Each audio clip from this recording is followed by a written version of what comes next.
મોટા આંખ કરી પણ જોઈ શકે એવું આ સુપ્રીમના ગાઈડલાઈન જાહેર કરે છે. તો થાપડ પણ ના મારી શકાય એવું છે, એ પણ જોગવાઈમાં આવેલું છે.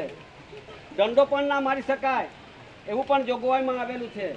જે આદિવાસી હોય અને પુરવાર થશે તો એમને કશું લાગુ પડતું નથી. પણ આપણા આદિવાસીઓ ભાઈઓ એસી આદિવાસી તો ઘણા છે, પણ જ્યાં સુધી એસી આગળ ના હોય ને એસી ના લગાવો ત્યાં સુધી અહીંનો નેટિવ ના નીકળી શકે.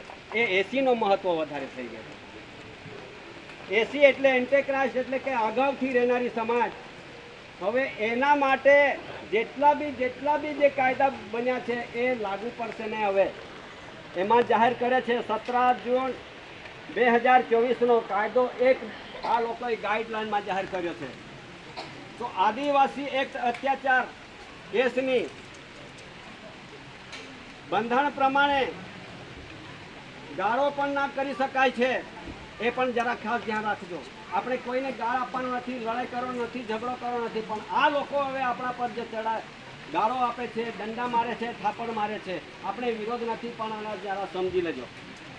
એમના માટે પણ ધારા પ્રમાણે આ લોકોએ નક્કી કરી દીધું કે 3(1) RS, જરા નોંધી લેજો, 3(1) ને RS અને ધારા એટ્રોસિટી 3(1)10 મુજબ એ આઈપીસી મુજબનો આદિવાસીઓને જો કદાચ દંડો મારે, થાપડ મારે, ગાળી આપે, એમને જબરજસ્ત લાગુ પડતો છે આ સુપ્રીમ કોર્ટની ગાઈડલાઈન. હવે આપણે તો આદિવાસી છે, અહીંના એસી છે, એ પ્રમાણે આપણે રહેવું પડશે. બીજી